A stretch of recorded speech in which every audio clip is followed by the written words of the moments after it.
యేసుక్రీస్తు వారి శ్రేష్టమైన నామంలో వచ్చిన మీ అందరికీ ప్రత్యేకమైన శుభములు వందనాలు తెలియజేస్తూ ఉన్నాను. ఈ దినము ఈ రాత్రి ప్రభుత్వంలో మనం గడపడానికి, ప్రభు సన్నిధిలో మనం మరి కనబడటానికి ప్రభు చూపిస్తూ వచ్చాడు. గడిచిన 2 నెలల అనుకుంటా మనం మరి యొక్క ఆన్లైన్ ప్రార్థన అనేది మనం జరిగించుకోలేకపోయాం. ఏది ఏమైనా ప్రభు మళ్ళా ఈ దినము ప్రార్థన కోరికలు కొనసాగటానికి ప్రభు ఎంతో ప్రభు చూపిస్తూ వచ్చాడు. సమయంలో మనం దైవ వర్తమానంలోకి మనం వెళ్ళే ముందు బైబిల్ పరిచి పాడుకుంటాం తెలుగులో.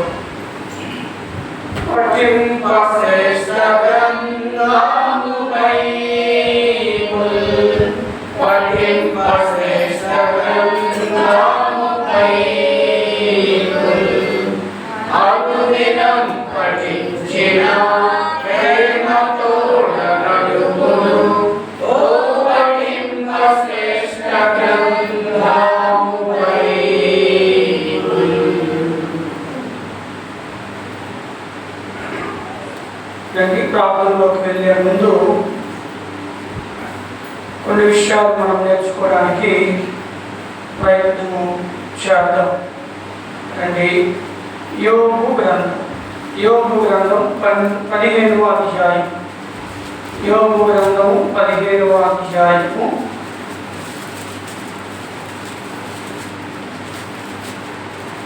12వ వచనాన్ని చదువుకుంటాం. నీ హృదయము ఎలా కుంగిపోయేను, చాలండి. అలాగే కీర్తనలోకి వెళ్ళిపోతాం. కీర్తనలు గ్రంథం 42వ కీర్తన 5వ వచనం. నా ప్రాణమా నీ వేళ కృంగి ఉన్నావు, నాలో నీ వేళ తొందరపడుచున్నావు. దేవుని యందు నిరీక్షణ ఉంచుము. అలాగే 6వ వచనంలో, నా దేవా నా ప్రాణము నాలో కృంగి ఉన్నది. అలాగే రండి 7వ వచనం, నా ప్రాణమా నీ వేళ కృంగి ఉన్నావు, నాలో నీ వేళ తొందరపడుచున్నావు. 43వ కీర్తన 5వ వచనం, నా ప్రాణమా నీ వేళ కృంగి ఉన్నావు, నాలో నీ వేళ తొందరపడుచున్నావు. 44వ కీర్తన 25వ వచనం, ఆ ప్రాణము నేలకు కృంగి ఉన్నది. చాలు.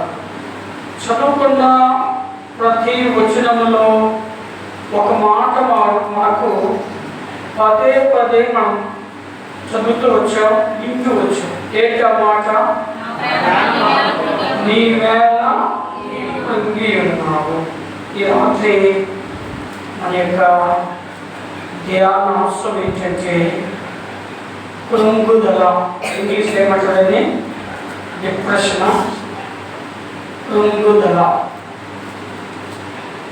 నా ప్రాణమా నాలో నీ వేళ కృంగి ఉన్నాము.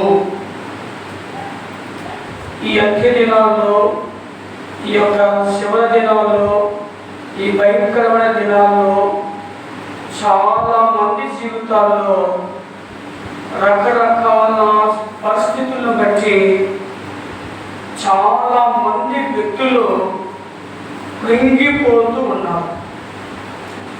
పరిస్థితులను బట్టి, వారికి ఎదురయ్యే పరిస్థితులను చూసి చాలా మంది కృంగిపోతూ వస్తున్నారు. కృంగిపోవటానికి కారణం ఏంటి అన్నది మనము ఈ రాత్రి మనం పెట్టడానికి ప్రయత్నం చేస్తాం. సమయాన్ని బట్టి 2 భాగాలుగా మనం పెట్టాం. కృంగుదలకు, కృంగిపోవటానికి కారణాలు చూస్తాం మొదటి భాగంలో. 2వ భాగంలో సమయం ఉంటే కృంగిపోయిన మనం కృంగుదల నుంచి విడుదల పొందాలి అంటే ఏం చేయాలో అన్న జవాబును కూడా చూస్తాం. కృంగిపోవడానికి కారణం ఏంటి, ఈ కారణాల బట్టి మనం కృంగిపోతున్నాము. అయితే ఇప్పుడు ఈ కృంగిపోయిన మనం మరలా వాటి నుంచి విడుదల పొందాలి, మరలా మనము లేవనెత్తబడాలి అంటే ఏం చేయాలి అన్నది కూడా మనం చూస్తాం. 2 భాగాలుగా దేవుని చిత్తమైతే అవకాశం ఉంటే మొదటి భాగం ఏంటంటే కృంగిపోవటానికి కారణము ఏమిటి? ఎగ్జాంపుల్, గొప్ప వ్యక్తి గొప్ప అద్భుతాలు చేసిన వ్యక్తి కదా ఏమైపోయాడంటే కృంగిపోతూ వచ్చాడు. చెప్పగలరు ఎవరైనా?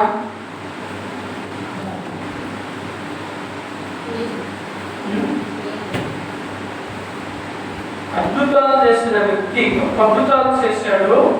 అలాంటి వ్యక్తి చిన్న పరిస్థితి వస్తే కృంగిపోయాడు. ఎవరు? ఏలియా కదా. 18వ రాజుల గ్రంథం అంటే మొదటి రాజుల గ్రంథం 18వ అధ్యాయంలో మనము చూస్తే ఎక్కడున్నాడు అంటే శిఖరంలో ఉన్నాడు. శిఖరం అంటే ఎత్తైన పర్వతంలో ఉన్నాడు. 19వ అధ్యాయంలోకి వచ్చేసరికి ఎక్కడున్నాడు చెప్పగలరా? ఎక్కడున్నాడు సార్? లోయలో ఉన్నాడు. 18వ అధ్యాయం ఎక్కడున్నాడు? పర్వత శిఖరంపై ఉన్నాడు. 19వ అధ్యాయం వచ్చేసరికి లోయలోకి వెళ్ళిపోయాడు. మనం చూస్తే కారణం ఏంటి అంటే ఆయనలో పరిస్థితి ఎదురవుతూ వచ్చినప్పుడు కృంగిపోతూ శిఖరంలో ఉన్న ఆయన లోయలోకి వచ్చేసాడు. రండి, రాజుల మొదటి గ్రంథం 18వ అధ్యాయం. మొదటి రాజుల గ్రంథం 18వ అధ్యాయం అండి. 19వ అధ్యాయం. మొదటి రాజుల గ్రంథం 19వ అధ్యాయం 4వ వచనం.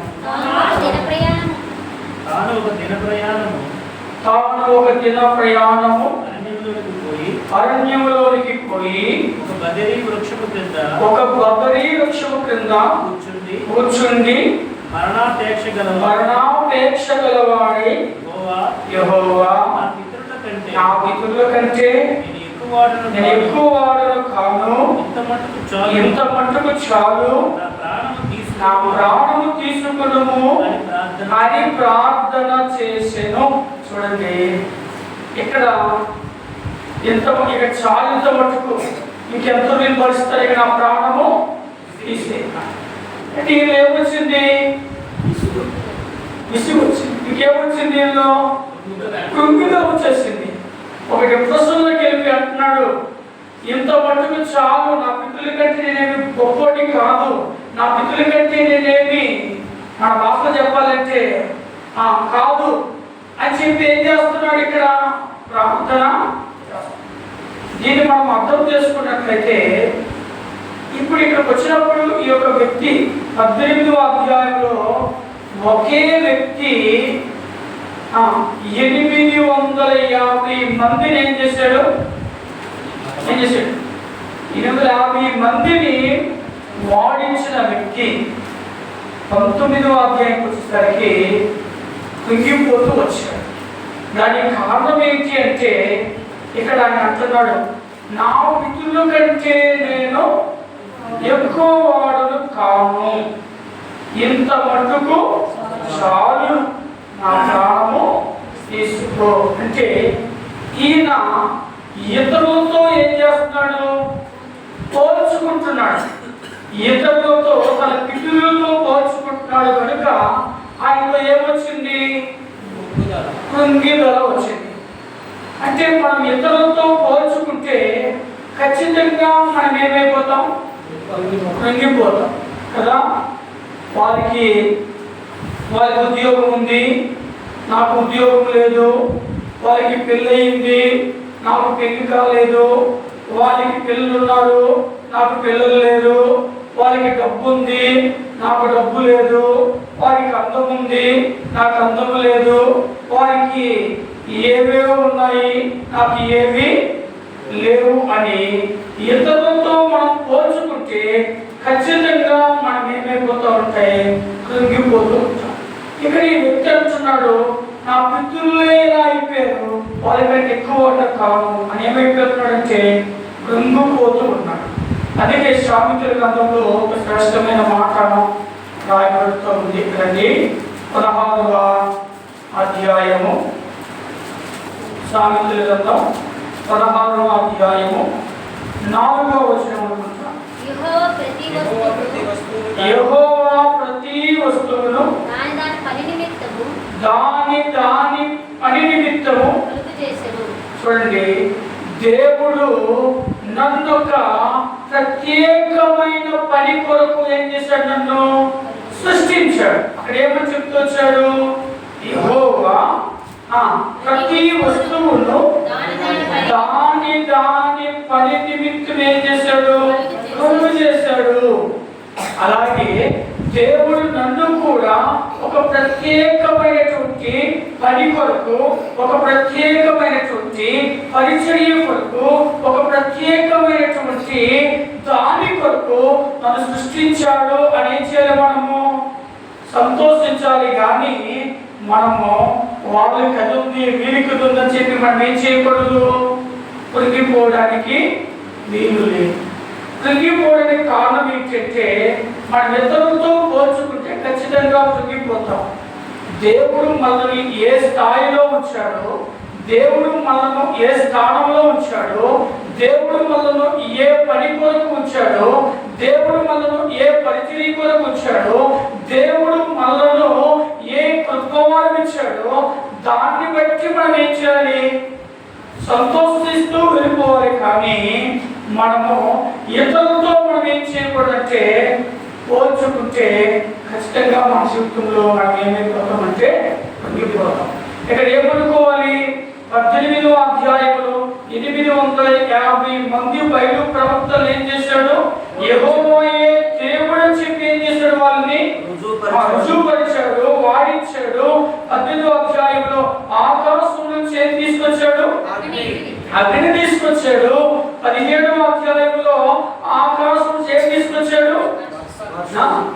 ఇంత గొప్ప కార్యాలు చేసినటువంటి గొప్ప ప్రవక్త చిన్న సమస్య వస్తే, చిన్న పరిస్థితి ఎదురవుతే ఏం చేస్తున్నాడంటే కృంగిపోతున్నాడు. కారణం ఏంటంటే నా బుద్ధుల కంటే గొప్పవాడిని కాదు అని ఏమైపోతున్నాడంటే కృంగిపోతూ ఉన్నాడు. కానీ ఈరోజు మన జీవితంలో మనం కృంగిపోవడానికి ప్రధాన కారణం ఏంటంటే మనం ఎవరితో కూడా ఏం చేయకూడదు? పోల్చుకోవడానికి వీలు లేదు. దేవుడు మనల్ని దేని కొరకు సృష్టించాడో, దేవుడు మనను ఏ పని కొరకు, ఏ పరిచర్య కొరకు దేవుడు మనల్ని పిలుచుకున్నాడో దాన్ని బట్టి మనం ఏం చేయాలి? సంతోషిస్తూ మనకు అప్పగించిన దాన్ని మనం ఏం చేయాలి? చేసుకుంటూ వెళ్ళిపోతే మనలో ఏమి రాదు? కృంగుదల అనేది రాదు. అంతేగాని నాకెంత చిన్న పరిచర్య, లేకపోతే వాళ్ళకి అంత పెద్దగా, లేకపోతే నాకు ఇంతేనా, వాళ్ళకి అంత ఎక్కువ ఏంటి అని మనము ఒకవేళ వాళ్ళని మనం పోల్చుకుంటే ఖచ్చితంగా మనం ఏమైపోతాం? కృంగిపోయే పరిస్థితి మన జీవితంలో ఎదురవుతూ ఉంటాయి. వారికి అది అప్పగించాడు, నాకు ఇది అప్పగించాడు కనుక నాకు అప్పగించే దాన్ని బట్టి నేను సంతోషంతో ముందుకు వెళ్తాను అనుకుంటే ఖచ్చితంగా మన జీవితంలో కృంగుదల అనేది రానే రాదు. ఇక మనం ఆలోచన చేసినట్లయితే రాజుల గ్రంథం 21వ అధ్యాయంలోకి వచ్చినప్పుడు అక్కడ అహాబు రాజు మనకు కనిపిస్తాడు. తన భార్య పేరు యెజబెల్ కనిపిస్తుంది. ఇంకా అక్కడ ఎవరు కనిపిస్తారంటే నాబోతు కనిపిస్తాడు. చూడండి, నాబోతు కనిపిస్తాడు. అహాబు ఎవరు? రాజు. ఇశ్రాయేల్ దేశానికి ఎవరైనా రాజు అహాబు.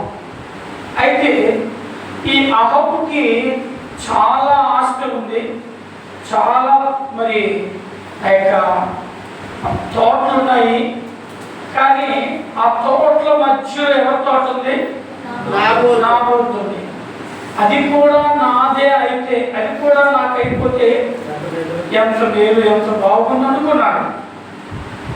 ఇప్పుడు నాబోతు దగ్గరికి వచ్చాడు, అడిగాడు, నాకు ఈ తోట కావాలి, దీనికి ఎంత కావాలి అతను ఏం చేస్తానంటే ఇచ్చేస్తాను, లేకపోతే ఈ తోటకు బదులుగా ఇంకెక్కడైనా నీకు కావాలని ఇస్తాను, నాకు ఈ తోట ఇచ్చే అని చెప్పాడు. ఆయన ఏమన్నాడంటే నా పిత్రార్జితం దీన్ని నేను అమ్మను అని చెప్పాడు. ఇప్పుడు ఏమొచ్చింది దానికి అంటే ఉన్నదానితో ఇంకేమి లేదు, సంతృప్తి లేక అది కూడా నాకైతే ఎంత బాగుందో అనుకున్నాడు కదా. ఆయనకున్నది కూడా నాకైతే ఎంత బాగుంది అనుకున్నాడు. అవ్వలేదు, వెళ్ళాడు, ఏం చేశాడు? మనసు ఎక్కిపోయాడు, ముఖం ముడిచాడు, ముఖం ఎక్కిపోయాడు, ముఖము మార్చేశాడు, మనసు ఎక్కిపోయాడు. ఇప్పుడు భార్య వచ్చి ఎందుకు ఇలా ఉన్నావు, ఏంటి నీ పరిస్థితి అని అడిగింది. అప్పుడు ఏమన్నాడంటే చెబుతూ వచ్చాడు, ఈ మాత్రం దీనికేనే పొంగిపోతావులే అని చెప్పి వెళ్ళింది. నాబోతుని ఏం చేసింది? చంపించేసింది కదా. చూడండి, ఇక్కడ అహాబు ఎంత ఉన్నానికి తృప్తి లేక ఉన్నవాడిని కూడా ఆయన ఉన్న వ్యక్తిని కూడా నాకే అయిపోతే ఎంత బాగుండు అనుకున్నాడు. అది అవ్వకపోవడం వల్ల ఏమొచ్చింది దానికి?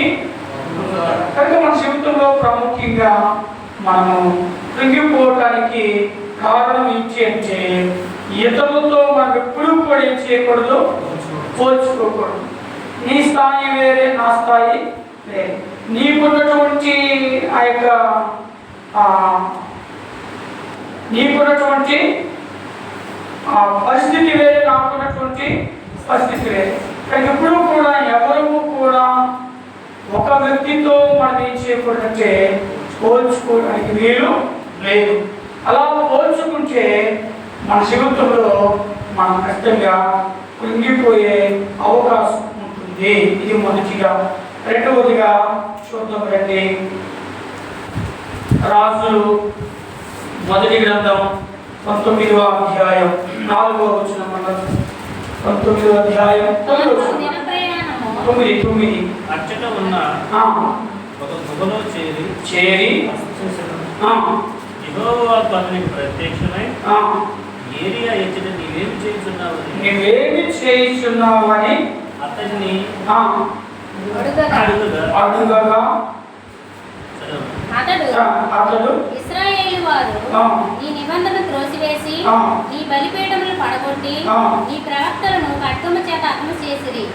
సైన్యములకు అధిపతి ఒక దేవుడునకు యెహోవా కొరకు మహారోషము గలవాడినై నేను ఒకడను మాత్రమే మిగిలి ఉండగా వారు నా ప్రాణము కూడా తీసివేయుటకై చూచుచున్నారని మనవి చేసెను. ఇక్కడ చక్కగా రాయబడింది. రెండవదిగా కృంగిపోవడానికి రెండవ కారణం ఏంటంటే ఒంటరి తనం. అక్కడ ఏమంటున్నాను, నేను ఒక్కడిని మాత్రమే మిగిలినాను. అది ఎక్కడున్నా? ఇప్పుడు నేను ఎక్కడున్నాను? గుహలో ఉన్నాను. నన్ను కూడా చంపేస్తారు. అంటే ఒంటరి తనం వలన మనిషి ఏమైపోతాడు? కృంగిపోతాడు. సహజంగా కూడా మనం ఆలోచన చేస్తే ఒంటరిగా ఎవరైనా ఉన్నారనుకోండి, ఒంటరిగా ఉంటే ఏమైపోతుంది? వ్యక్తి కృంగిపోతాడు. ఒంటరిగా ఉంటే కృంగిపోతూ ఉంటాడు కదా. కనుక దేవుడు ఏమన్నాడు? ఆదికాండంలో నరుడు ఒంటరిగా ఉండుట మంచిది కాదని దేవుడు ఏం చేశాడు? జంతువుని ఏర్పరిచాడు, సాటైన సహాయాన్ని ఇచ్చాడు. దేవుడు ఏం చేశాడు? పెళ్లి చేస్తూ వచ్చాడు. అందుకే ప్రసంగి గ్రంథం 4వ అధ్యాయం రాయబడి ఉంది. ఏమందంటే ఇద్దరు కలిసి, చూడండి 4వ అధ్యాయం 10వ వచనం,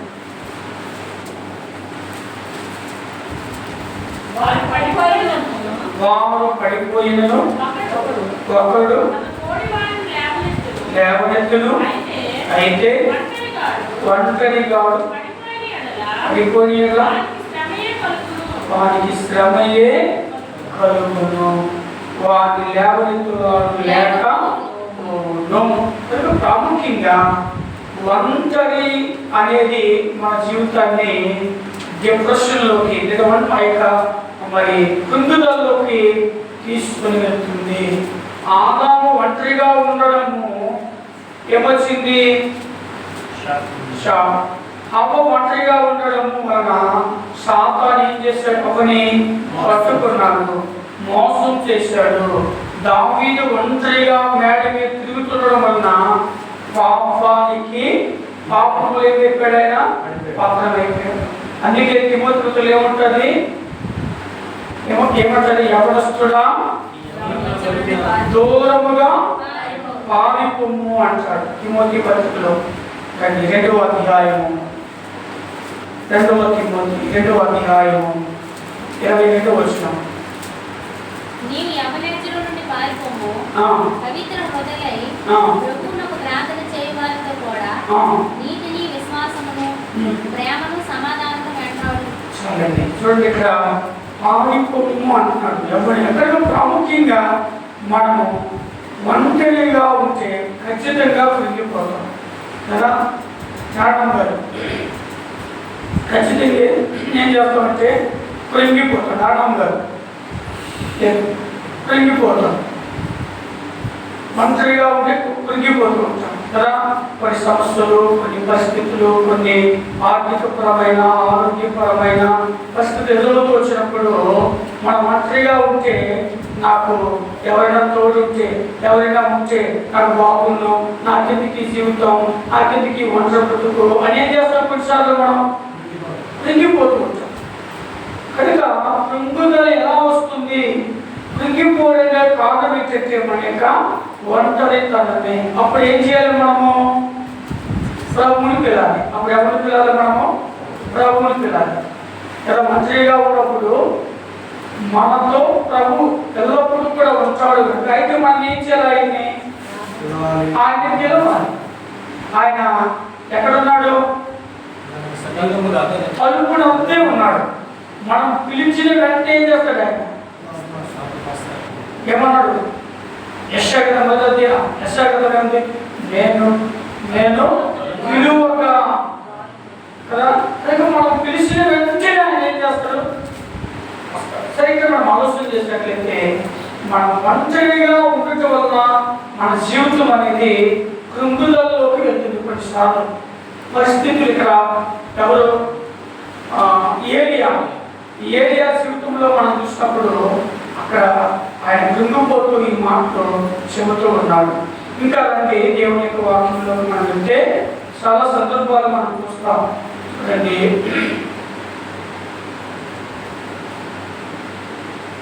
19వ అధ్యాయము రాజుల మొదటి గ్రంథం 10వ వచనము. అతడు ఇశ్రాయేలు వారి నిబంధనలను త్రోసివేసి నీ బలిపీఠములను పడగొట్టి నీ ప్రవక్తను ఖడ్గం చేత హతం చేసి సైన్యములకు అధిపతియు దేవుడునగు యెహోవా కొరకు మహారోషము గలవాడనై నేను ఒకటి మాత్రం మిగిలి ఉండగా వారు నా ప్రాణమును కూడా తీసివేయటకై చూచున్నారని మనవి చేశారు. ఇక్కడ మనం ఆలోచన చేసినట్లయితే ఈ మాటలో నేను ఓడిపోయాను అనే భావన ఈలోకి వచ్చేసింది. అంటే నేను ఒక్కడనే ఉన్నాను, నేను ఒక్కడిని మాత్రం ఏమి చేయగలను, ఏమీ చేయలేకపోయాను అంటున్నాడు ఇక్కడ. అంటే నేను ఓడిపోయాను అనే ఆ భావన ఆయనకి వచ్చేసి అందుకు ఏమైపోతున్నాడు ఆయన? కృంగిపోతూ ఉన్నాడు. నేను ఓడిపోయాను, ఇక నా యొక్క నేను వారిని జయించలేను అన్నటువంటి భావన అనేది ఆయనలోకి వచ్చేసింది కనుక ఆయన ఏమైపోతున్నాడంటే కృంగిపోతూ ఉన్నాడు. ఇంకా మనం ఆలోచన చేసినట్లయితే 19వ అధ్యాయంలో అదే 10వ వచనం మనం చూస్తాం కదా, ఏమంటున్నాడు?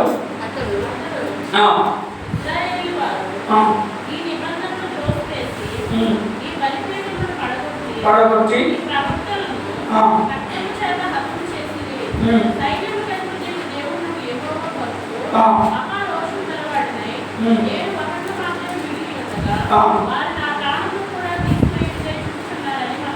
వారు నా ప్రాణమును తీసివేటికై చూచున్నారని మనం వచ్చేసి, అంటే నా ప్రాణం చూచున్నారు అని అనుకుంటున్నాడు.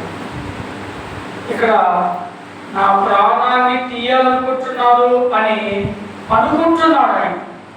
తన పట్ల ప్రణాళికను ఈ ఏరియా ఏమైపోయాడు? తన దేవుని యొక్క ప్రణాళిక, దేవుని యొక్క ఉద్దేశం, దేవుని యొక్క సంకల్పం ఏరియా ఏం చేశాడంటే ఆయన మరిచిపోయాడు కదా. నా పట్ల దేవుని యొక్క ఉద్దేశం, దేవుని యొక్క ప్రణాళిక ఎలా ఉంది అన్నది ఏమయ్యాడంటే ఏరియా మరిచిపోయాడు కనుక ఏమొచ్చింది? దానికి కృంగుదల వచ్చింది కదా, విసుగుబాటు వచ్చింది, డిప్రెషన్లో వెళ్ళిపోతూ వచ్చాడు. అంటే ఇక్కడ ఏరియా అంతకుముందు ఏం చేశాడు? అద్భుతాలు చేశాడు కదా. ఏరియా అంతకుముందు చూడండి, ఆకాశం నుంచి ఏం తీసుకొచ్చాడు? అగ్ని తీసుకొచ్చాడు. ఆకాశం నుంచి వర్షాన్ని తీసుకొచ్చాడు. ఆకాశం నుంచి వర్షం పడకుండా ఆపగలిగాడు. అంతా మరి పవర్ఫుల్ శక్తి ఆయనకు ఉన్నప్పటికీ కూడా ఇక్కడ ఏమైపోతున్నాడంటే ఆ యొక్క దేవుని ఉద్దేశం, దేవుని యొక్క ప్రణాళిక, దేవుని యొక్క ప్లాన్ ఆయన ఏమైపోయాడంటే మరిచిపోయాడు కనుక ఆయనకు ఏమొచ్చింది? కృంగుదల అనేది వచ్చింది. మనం దేవుని యొక్క వాక్యంలో చూస్తే లూకాసు వార్తలో ఒక మాట రాయబడుతుంటారు. లూకాసు వార్త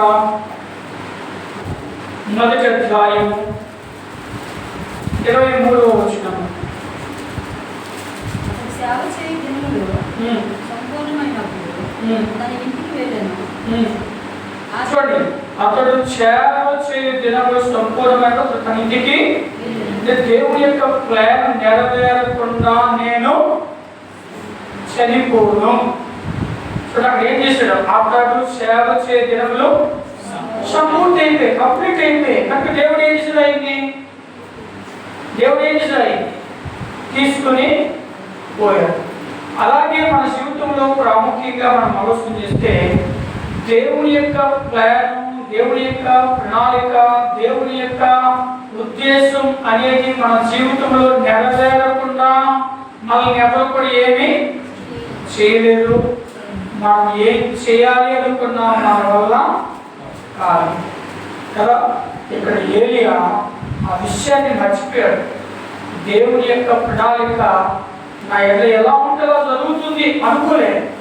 దేవుని యొక్క ఉద్దేశం, దేవుని యొక్క ప్రణాళికని ఏలియా మరిచిపోయాడు కనుక ఆయనలో కృంగుదల అనేది వచ్చింది. అందుకంటున్నాడు అక్కడ, ఏమంటున్నాడంటే నేను ఒక్కడనే మిగిలాను అని ఏమైపోతున్నాడు? ఆయన కృంగిపోతున్నాడు. దేవుడు అంటున్నాడు, ఓ పిచ్చోడా, ఇంకా మరి చాలా మంది మిగిలి ఉన్నారు, ఇంకా చాలా మంది మిగిలి ఉన్నారు అని చెప్తున్నాడు. కానీ ఇక్కడ ఏరియా ఏమైపోతున్నాడంటే నేను ఒక్కడనే, ఇక నా యొక్క చాప్టర్ క్లోజ్ అయిపోతుందని కృంగిపోతూ ఉన్నాడు. కానీ బైబిల్ చదువుతుంది ఆయన సెలవు లేకుండా మన తల వెంట్రుకలు ఒక్కడు కూడా. బైబిల్ చదువుతుంది 1 కొరింథీ పత్రిక 10వ అధ్యాయం 13వ వచనంలో సాధారణంగా మనుషులకు కలుగు శోధన తప్ప మరి ఏదీ రాదు కదా. దేవుడే ఒకవేళ వచ్చినా దాన్ని తప్పించుకునే మార్గం నేను మీకు ఇస్తానని స్పష్టంగా చెబుతూ వచ్చాడు. కానీ ఆ విషయాన్ని ఏలియా మరిచిపోయి ఇంగిపోతూ ఉన్నాడు కదా. ఇక్కడ అంటాడు, ఇంకా ఈ మాటలు మనం చదువుకున్నట్లయితే 19:10 మనం చదువుకున్నాం కదా, వారు నా ప్రాణమును తీయగుచ్చుచున్నారు అని ఏం చేస్తున్నాడు అంటున్నాడు. 19:2 ఏముందంటే, యెజబెలు ఒక దూత చేత ఏలియాకి వర్తమానము, ఏ వర్తమానము, రేపు ఈ వేళకు నేను నీ ప్రాణమును వారిలో ఒకరి ప్రాణములే చేరి అన్న దేవుడు నాకు ఒక అపాయము కలుగజేసి, అంటే యెజబెలు మాత్రమే ఏలియా ప్రాణాన్ని ఏం చేస్తుంది, ఏం చేయాలనుకుంటుంది, తీయ చూచుచున్నది. కానీ ఏలియాకు ఒక్క యెజబెలు శత్రువు, కానీ ఇంకెవ్వరు కూడా ఏలియాకు శత్రువులు. కానీ ఇప్పుడు ఏమంటున్నాడు ఏలియా, అందరూ నాకు శత్రువులే అనుకుంటున్నాడు. అందరూ నాకు శత్రువులే అంటున్నాడు ఇక్కడ కదా. వాస్తవానికి శత్రువు ఇక్కడ ఏముంది, అక్కడ యెజబెలు ఒక్క దూత చేత ఏలియా దగ్గరికి వర్తమానం పడుతుంది. ఏమని, రేపు ఈ వేళకు నేను నీ ప్రాణాన్ని, ఒక్క ఏలియా, ఒక్క యెజబెలు ఎవరు, ఆడమగా, ఒక ఆడది వర్తమానం పంపిస్తే, ఒక ఆడది శబదం చేస్తుంటే, ఒక ఆడది మాట విని ఏమైపోతున్నాడు ఈయన, భయపడిపోతున్నాడు. దేవుని యొక్క ప్రణాళిక, దేవుని యొక్క ప్లాన్, దేవుని యొక్క ఉద్దేశం మర్చిపోయాడు పూర్తిగా. అందుకే ఆయనలో ఏమొచ్చిందంటే కృంగిదల వచ్చింది. కానీ ఇలా మనం చూసుకుంటూ పోతే చాలా విషయాలు మనం చూడగలం. కానీ ఈరోజు మన జీవితంలో కూడా మనం కూడా చాలా సార్లు మనం కృంగిపోతూ వచ్చాం.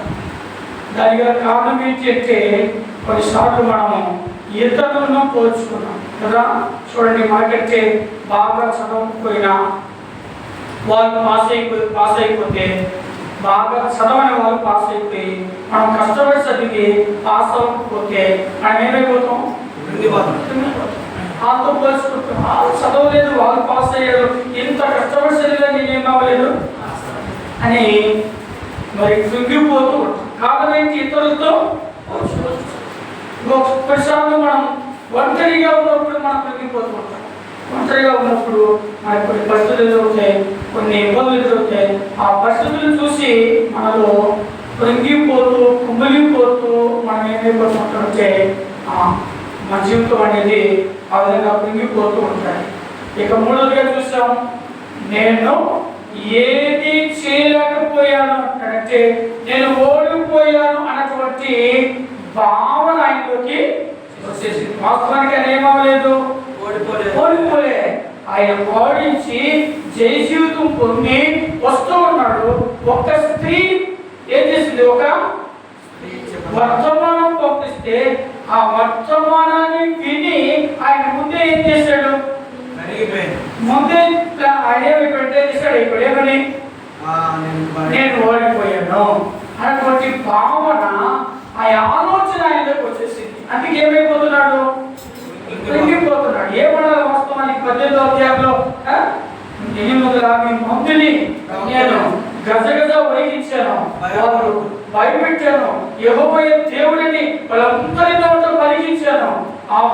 ఆడలేదు, నేను చేయగలనా నిలబడాలి. కానీ ఏం చేశాడు, పరిగెట్టుకుంటూ వెళ్ళిపోతూ చెట్టు కింద కూర్చొని ఏమంటున్నాడు, ఇక చాలు,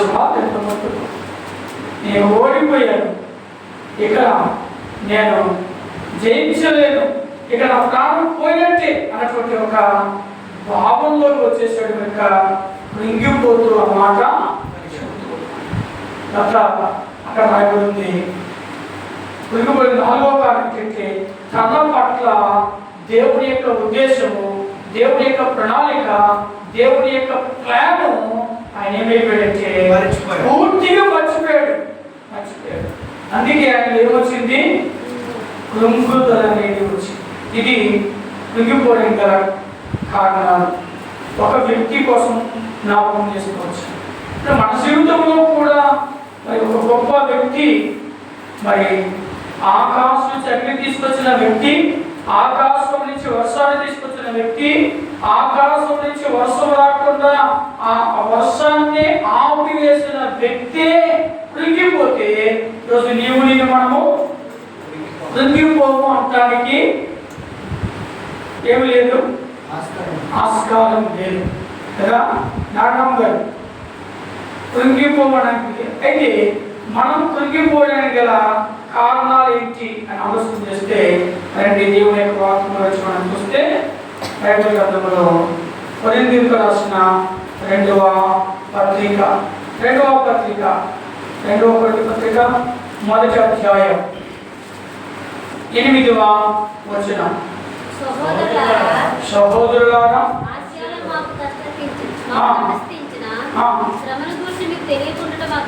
ఇష్టం లేదు, అదేదనగా మేము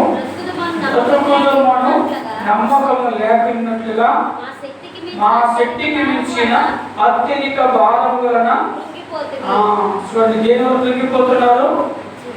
అత్యధిక భారం, మా శక్తికి మించిన భారం. చూడండి ఏమంటాడు? మా శక్తికి మించిన అత్యధిక భారం వల్ల మేమేమైపోతున్నాం? కృంగిపోతున్నాం. భారం అంటే ఏంటి? భారం అంటే బరువు. మన జీవితంలో కూడా ప్రపంచంలో ఉన్న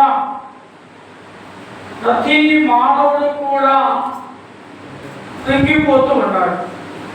డబ్బున్న వ్యక్తి కావచ్చు, డబ్బు లేని వ్యక్తి కావచ్చు, లేకపోతే ఎంత ఉన్నతమైన వ్యక్తి అయినా, ఎన్ని ఆస్తులు ఉన్నా, ఎంత పెద్ద కులంలో ఉన్నా, ప్రతి వ్యక్తి జీవితంలో కృంగుదల అనేది రావడానికి మొట్టమొదటి కారణం ఏంటంటే వారి మీద ఉన్నటువంటి భారం. ఏ భారం? అది అత్యధిక భారము కదా. ఏంటి భారము అని ఆలోచన చేస్తే అదే పాప భారం.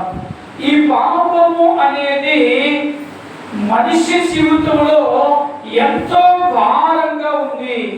ఈ భారం వల్ల మనిషికి ఏమి లేదు అంటే మనశ్శాంతి లేదు, నెమ్మది లేదు, మనిషి జీవితంలో ఆనందం లేదు. కారణం ఏంటంటే ఆ మనిషి ఏమైపోతున్నాడు?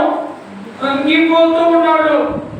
అయ్యో నాకెందుకు ఈ భారం, అయ్యో ఎంతవరకు ఈ భారాన్ని నేను మోయాలి, నేను మోయలేనంత అత్యధికమైన భారం నా మీద ఉంది. అందుకే ఆది కాలం ఉంటుంది కదా, ఏముంటది ఆ భారం? ఎలాంటిది? బహు భారమైనది కదా.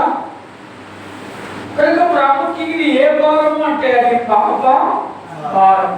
మనిషి జీవితంలో మనిషి ఎన్ని ఉన్నా ఏమి ఉన్నా మనిషి ఎందుకు కృంగిపోతున్నాడు అంటే మనిషి జీవితంలో ఒక భారం ఉంది, అదే పాప భారం. ఈ భారాన్ని తొలగించుకుంటే గాని మనిషికి ఏమి రాదు? నెమ్మది రాదు, మనశ్శాంతి రాదు, ప్రశాంతత రాదు, విశ్రాంతి రాదు. అందుకు ప్రభువు యేసుక్రీస్తు ఏం చేస్తున్నాడు? పిలుస్తూ ఉన్నాడు. ఏమని పిలుస్తున్నాడు? ప్రయాసపడి భారము మోసుకొచ్చిన సమస్త జనులారా,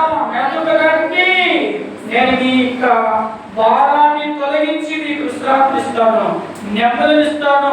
ఆ భారాన్ని మోయలేక మీరు ఎందుకు కృంగిపోతున్నారు? ఆ భారాన్ని మీరు భరించలేక మీరు ఎందుకు కృంగిపోతున్నారు? ఎందుకు రండి, ఆ భారాన్ని తొలగించి మీకు నెమ్మది, శాంతి, సమాధానం, విశ్రాంతిని ఇస్తానని చెప్పి ఆ దేవాది దేవుడు యేసుక్రీస్తు ప్రభువు ఏం చేస్తున్నాడు? మనిషిని పిలుస్తూ ఉన్నాడు. కనుక ఈ రాత్రి ఈ యొక్క స్వరం ద్వారా వచ్చినటువంటి ఈ యొక్క శంబర గ్రామ ప్రజలారా, నా ప్రియ సహోదరుడా, సహోదరి, రోజు నువ్వు ఏ స్థితి గుండా నువ్వు కృంగిపోతున్నావో, నాకెందుకు ఈ జీవితం, నాకెందుకు ఈ బ్రతుకు, ఎవరి కోసం బ్రతకాలి, దేని కోసం బ్రతకాలి, ఏ ముందని బ్రతకాలి, ఎలా బ్రతకాలి, ఎవరిపై బ్రతకాలి అని ఒకవేళ కృంగిపోతున్నావేమో, దానంతటికి కారణం నీ పాప భారమే. ఈ భారాన్ని తొలగించుకోవడానికి ఎంతో దూరం వెళ్తున్నావు, ఇంకా ఎంతో ధనానికి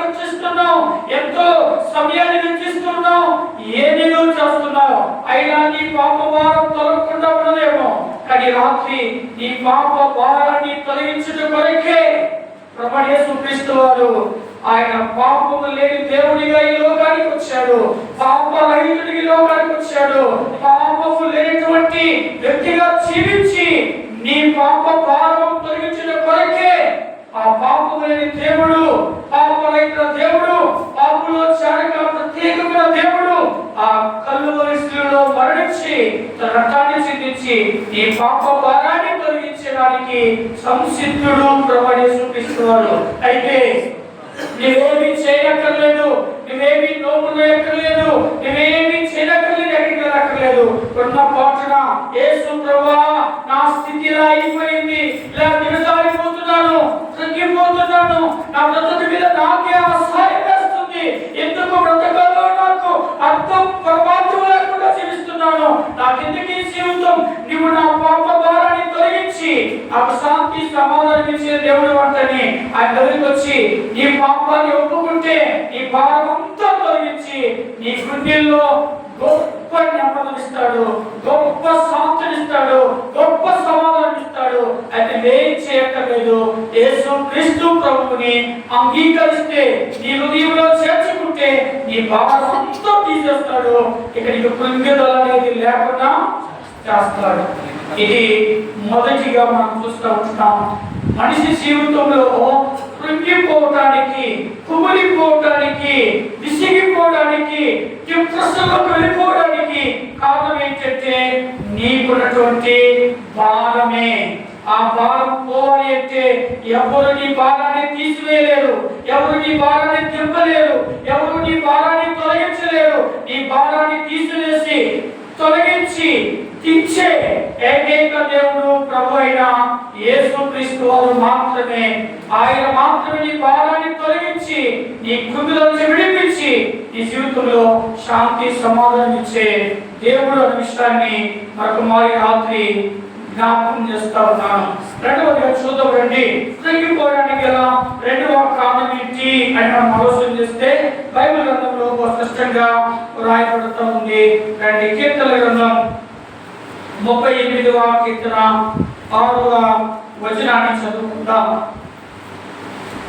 నేను శ్రమ చేత మిక్కిలి కృంగి ఉన్నాను, నేను శ్రమ చేత మిక్కిలి కృంగి ఉన్నాను, ఉదయవేళ దుఃఖకాంతనే సంచరిస్తున్నాను. చూడండి, నేను శ్రమ చేత ఏమైపోతున్నానంటే కృంగి ఉన్నాను. అంటే ఒక వ్యక్తి కృంగిపోవడానికి గల రెండవ కారణం ఏంటి అంటే శ్రమ. రెండవ కారణం ఏంటంటే శ్రమ. హే ప్రభా ముందుగా ఇక్కడ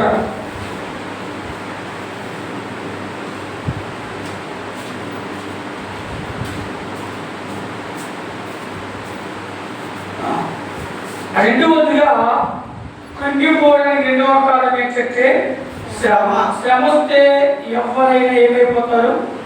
కృంగిపోతారు. అందుకే బైబిల్ ఏమని చెప్తుందంటే సామెతల గ్రంథం 24వ అధ్యాయంలో 10వ వచనంలో శ్రేష్టమైన మాట రాయబడింది. శ్రమ దినమున కృంగిని ఎడల, శ్రమ వస్తే ఖచ్చితంగా మనిషి ఏమైపోతాడు? కృంగిపోతాడు. కనుక కృంగిపోవడానికి మొదటి కారణం ఏంటంటే భారం, రెండవ కారణం ఏంటంటే శ్రమ. అయితే శ్రమ వస్తే ఏ మనిషి అయినా సరే ఏమైపోతాడు? కృంగిపోతాడు. కృంగిపోయినప్పుడు వాడు ఏమంటాం? ఓ సీమా దీనికి ఎందుకు కృంగిపోతావు అంటాం. అప్పుడు వాడేమంటాడు? నీకు వస్తే నీకు తెలుస్తుంది అంటారు కదా. అయితే శ్రమ వచ్చినప్పుడు కృంగిపోకుండా ఉండాలి అంటే మనం ఒక పని చేయాలి. ఏంటి ఆ పని చెప్పగలరా? ప్రార్థన. ఎక్కడుందన్నమాట? యాకోబు పత్రిక 5వ అధ్యాయం 13వ వచనం కదా. యాకోబు పత్రిక 5వ అధ్యాయం 13వ వచనం. మీలో ఎవరికైనా శ్రమ సంభవించినా ప్రార్థన చేయవలెను. చూడండి, శ్రమ వచ్చినప్పుడు ఏం చేయాలి? ప్రార్థన చేయాలి. అంతేకాదు మనం ఏం చేయకూడదు? కృంగిపోకూడదు. శ్రమలు వస్తాయి సహజంగా. దేవుడే చెప్పాడు. ఏమని చెప్పాడు? లోకములో శ్రమ కలుగును, అయినా మీరేం చేయాలి? వ్యవహార 13:3 మనం చూస్తాం. లోకంలో ఉన్నాం కనుక మనకి ఏమొస్తాయి?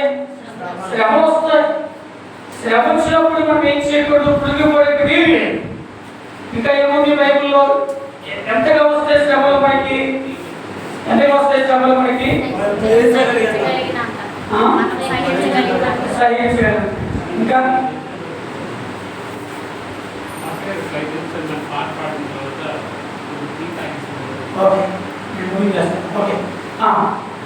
శ్రమలు ఎంతగా వస్తాయి శ్రమలు మనకి? మనం సహించగలిగే శోధన, శ్రమ.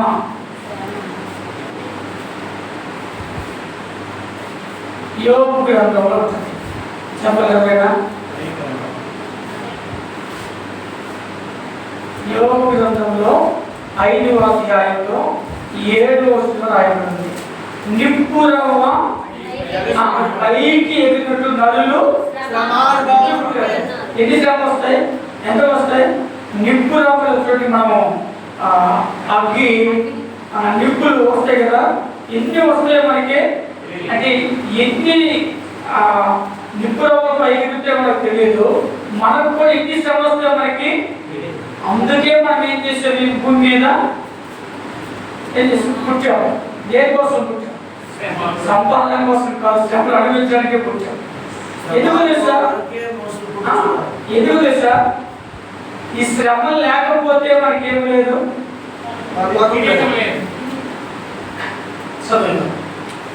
అపోస్తుల కార్యములు 14:27.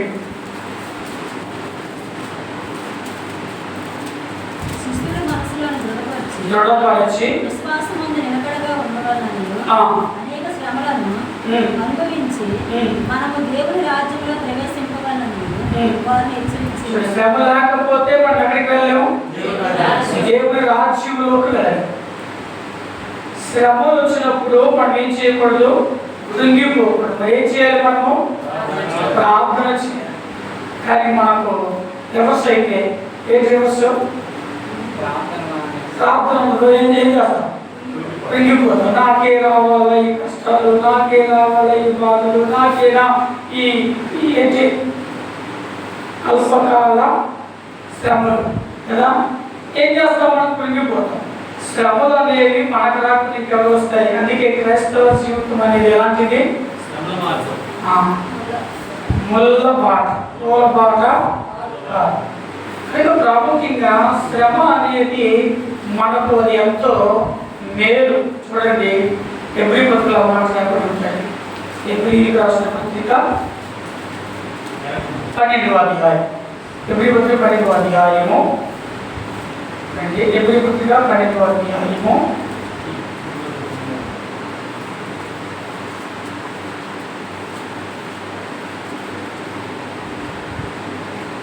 12 శిక్షణ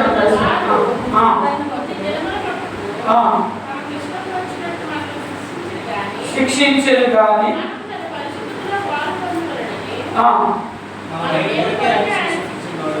మన వేరు కొరకే ఆయన మనం ఏం చేస్తున్నాడంటే శిక్షిస్తున్నాడు.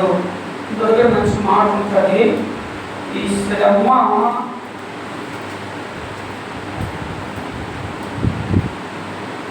పేతృ పత్రిక చూడండి. పేతృ పత్రిక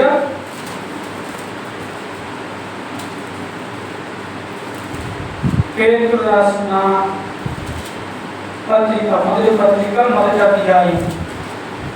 మొదటి పేతురు పత్రిక మొదటి అధ్యాయము చూడండి. అక్కడ మంచి మాట రాయబడి ఉంటుంది.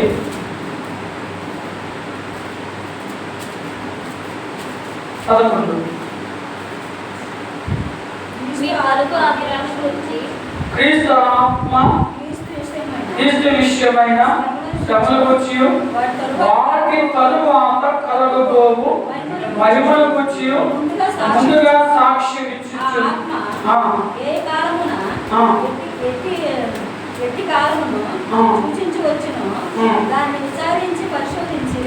చూడండి, ఈ శ్రమల తరువాత కలగబోయే ముందు మనకి మహిమ అని ఇంకా చాలా విషయాలు మనం చూస్తాం. మేలు చేసి కీడు చేసి శ్రమ పడుట కంటే మేలు చేసి శ్రమ పడుటే బహు మంచిది అని ఉంటాడు ఇదే పేరు పత్రికలో. అంటే శ్రమ అనేది వచ్చినప్పుడు మనం కృంగిపోకూడదు. శ్రమ వచ్చినప్పుడు మనం ఏం చేయాలంటే మనం కృంగిపోకుండా మనం ప్రార్థన చేయాలి. కృంగిపోతే మనం ఏమైపోతాం? చాతకాని వరమే. కనుక మనం కృంగిపోవడానికి ఒకటి భారము, రెండు శ్రమ. ఇంకా చూద్దాం చూడండి, కీర్తన 79 అనుకుంటా. కీర్తన 179 అనుకుంటా. 79వ కీర్తన 8. మేము బహుగా కృంగి ఉన్నాము.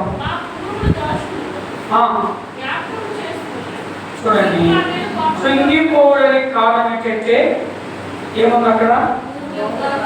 దోషములు అని.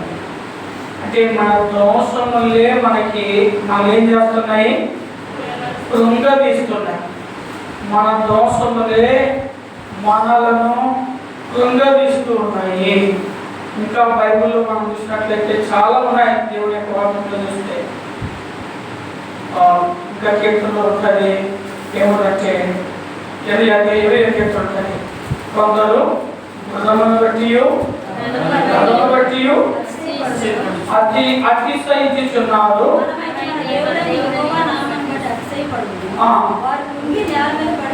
వారు కుంగి నేల మీద పడి ఉన్నారు. వారు కృంగిపోవడానికి కారణం ఏంటి? మృగమును బట్టి అతిశయించారు. మన ప్రభువుని బట్టి ఏం చేస్తున్నాము? అర్చిస్తున్నాం.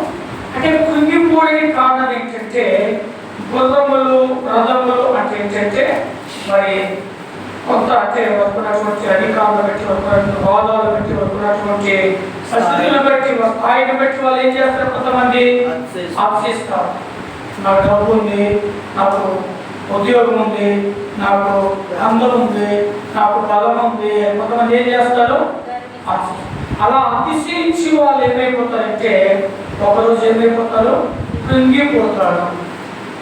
కానీ మన జీవితంలో మనం ప్రభువుని బట్టి అతిశయించాలి అని బైబిల్ గ్రంథంలో మనం చూస్తాం. ఇంకా ఎన్ని విషయాలు చూసాం మనము? 2 3. ఒకటి కృంగిపోయే కారణం భారం, 2 కృంగిపోయే కారణం శ్రమ, 3 కృంగిపోయే కారణము దోషం, 4 కృంగిపోయే కారణము అతిశయం. ఇంకా బైబిల్ గ్రంథంలో చూసుకుంటూ పోతే చాలా ఉన్నాయి. సమయం ఏంటి కనుక చాలా మంది నిద్రాభావం వల్ల మనం 2వ అంతస్తులు ఉన్నాం, 3వ అంతస్తులు లేదు. నిద్రాభావంలో జోగిపోతున్నాం కనుక మనం మొదటి సెక్షన్లో చాలు వచ్చే పాటలు పడతాం. తర్వాత మనం టీవీ అయిపోతుంది. తర్వాత మళ్ళా మనం దేవుడి చేతులైతే వింటాం వాక్యం లేదా ప్రార్థనలోకి వెళ్తాం. దేవుడి మాట దీవించిన కాక ప్రార్థన చేసుకుంటాం.